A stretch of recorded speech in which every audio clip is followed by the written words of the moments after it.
Hello, this is Mrs. Boots, and we're going to go through our practice problems for factoring higher polynomials. So in problem number 1, notice we only have 4 terms. So remember, we can cut this in half, so we group it in twos. Look at the first group. What's the GCF we can pull out of the first group? Well, we can pull a 5 out of both terms and a v squared. What's going to be left? 5v and a plus 1. Remember, 5 divided by 5 is 1. Now behind your cut line, make sure you write down the sign. So you pull out the correct sign of the number.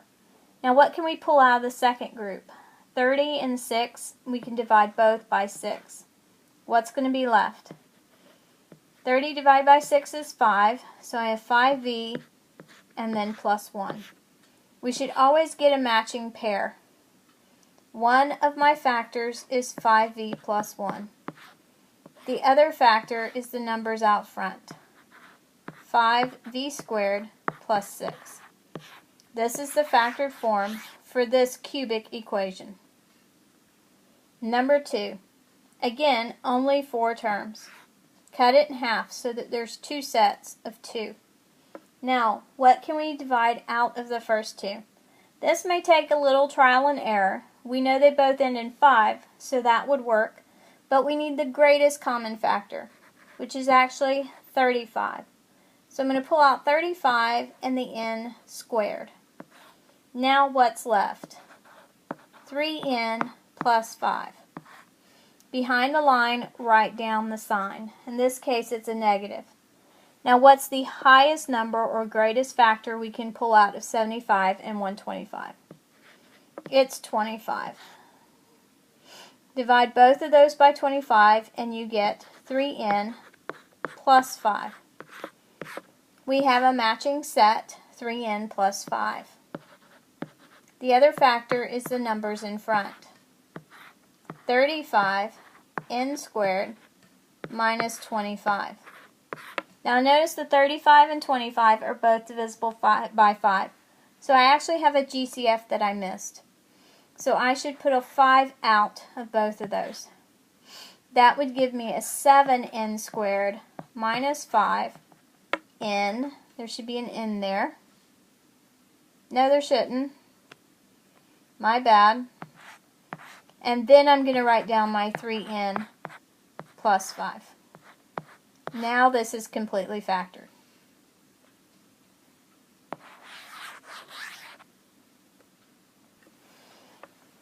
Please skip numbers 3, 6, and 9. I felt like the assignment was too long, so I eliminated those problems.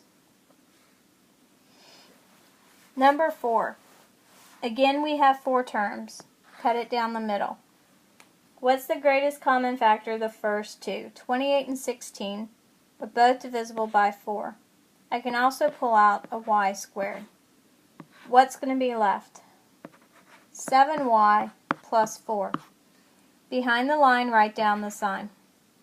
What can we divide 21 and 12 by? 3. And we end up with 7y plus 4.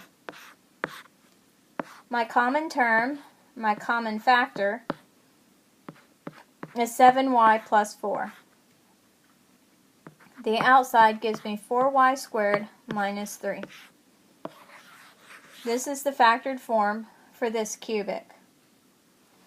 Number 5. 4 terms.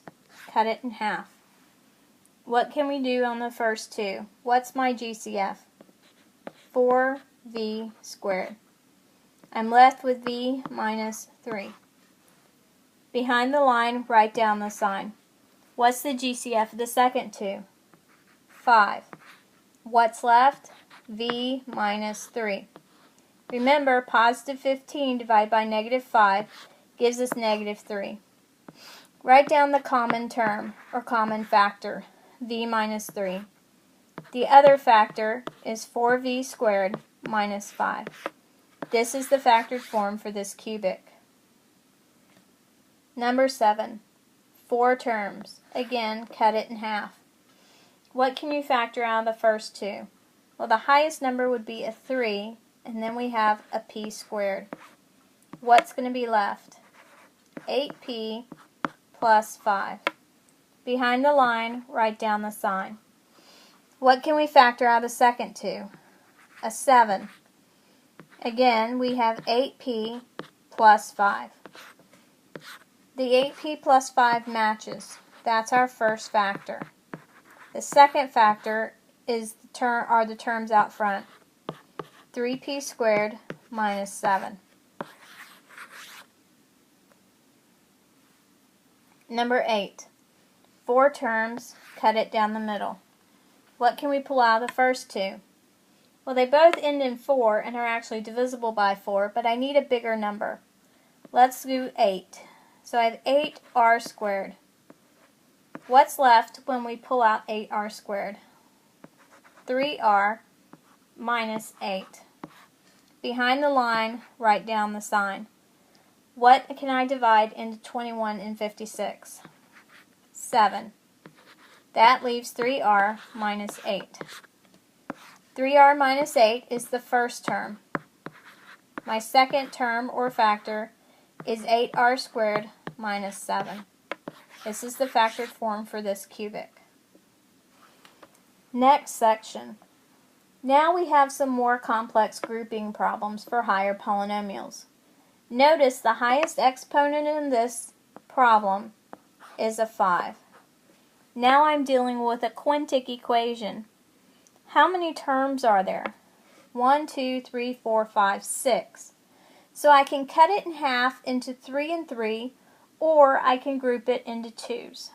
In this case, I notice the first 2 terms both have a negative 4, but the third term doesn't. So I'm going to group it into pairs. First pair, what can I pull out? Negative 4x to the 4th. That's going to leave x minus 1. Second pair, what can I pull out? X squared. That leaves x plus 1. And that should have been an x plus 1 on the first grouping. Sorry. Third grouping, what can I pull out? Well, I need to write down the minus sign. And I can't pull anything out, so it's just going to be a 1. And I'm left with x plus 1. Notice I have x plus 1 in all 3 parts. So x plus 1 is one of my factors. Now I use all 3 of the GCFs to form the second factor. So it would be minus 4x to the 4th plus x squared minus 1. This would be the factored form of this quintic. Number 2. Another quintic equation. Exponents of 5. If I cut it in half, I have 3 terms and 3 terms. But I can't pull a GCF out of the first 3 and make them match. So I'm going to group them in pairs. First 2, second 2, and third 2. First 2 terms, what's the GCF? 6x to the 4th. That leaves x minus 5. Is it minus 5? No, it's plus 5. Negative and a negative make a positive. Now look at the second grouping. What's the GCF? X squared. Again, leaving x plus 5. Now the last grouping. Make sure you pull out the negative sign. So it's a negative 4, leaving x plus 5. X plus 5's in all 3 areas. So x plus 5 is my first factor. Now, the terms out in front, the GCFs, make the second factor. Negative 6x to the 4th plus x squared minus 4. This is the factored form of this quintic. Number 3. Quintic with 6 terms. Can I cut it in half? Well, I don't have anything I can factor out of the last 3. So let's group it into 2s. First pair, second pair, and third pair. What can I pull out of the first pair? 12. With an x to the 4th. So I'd be left with 2x plus 1. Second group. what can we pull out? 4x squared. What are we left with? 2x plus 1. Third group, what can I pull out? -1. We have to pull out the sign. And we get 2x plus 1. 2x plus 1s are in all three groups. That's my first factor. The GCFs out front make up my second factor. 12x to the fourth plus 4x squared minus 1.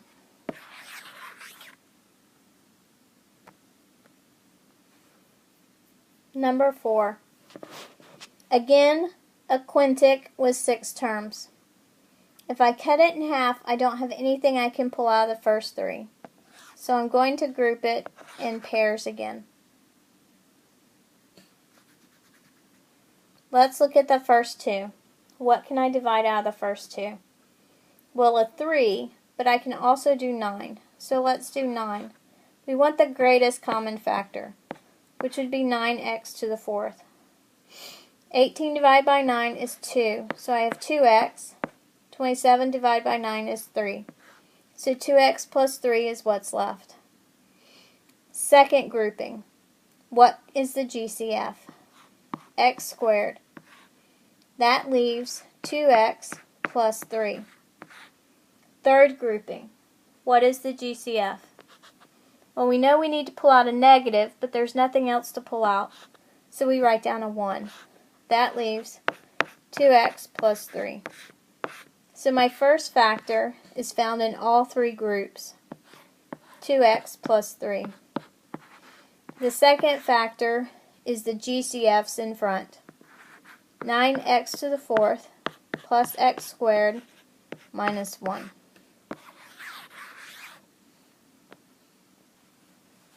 Number 5.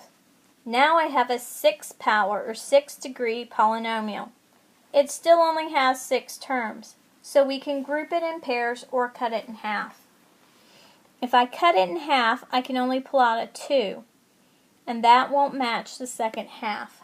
So I'm going to group it into pairs. First 2, second 2, and third 2. So my first grouping, what is the GCF? 4x to the fifth. What's left? X minus 3. Second grouping, what's the GCF? 2x squared. What's left? X minus 3. Third grouping, what is the GCF? Plus 5. What's left? X minus 3. I have an x minus 3 in all three groupings, so I'm going to pull it out. The other factor is the GCFs in front. 4x to the fifth plus 2x squared plus 5.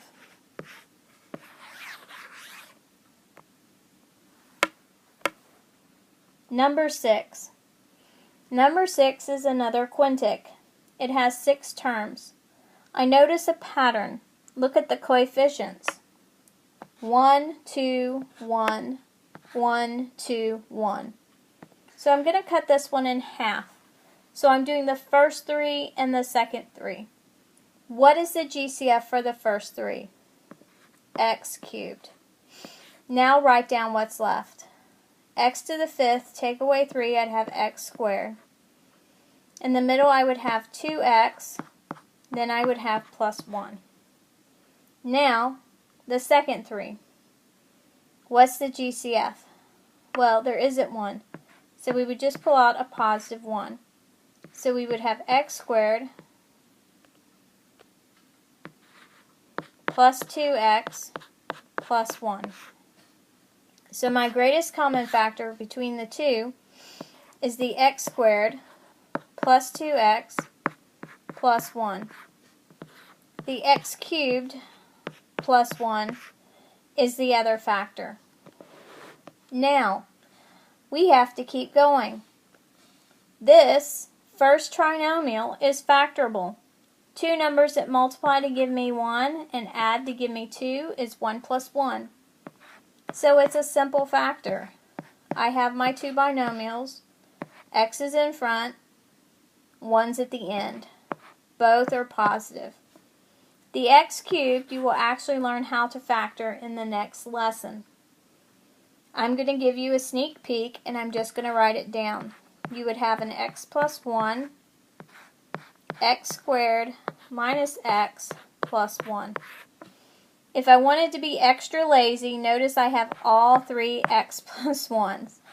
So I could write that as x plus 1 cubed times the trinomial x squared minus x plus 1. If you only got the first part with the x cubed plus 1, that's fine because we haven't covered it yet. Number 7. So I could group this by twos or by pairs, but I don't have a GCF that would make them all the same. So I'm going to cut it in half. Look at the first three. What can we pull out of the first three as a GCF? That would be x cubed. What's going to be left? X squared plus 3x plus 2. Now behind the line, write down the sign. What's the GCF for the second three? 2. What's left? X squared plus 3x plus 2. Notice the trinomial matches. Write it down. That's your first factor. X squared plus 3x plus 2. The GCFs out front are the second factor. X cubed minus 2. Now, let's look at that trinomial. Do I have two numbers that multiply to give me 2 and add to give me 3? Yes, we do. So I have another simple factor. 2 and 1 add to give me 3.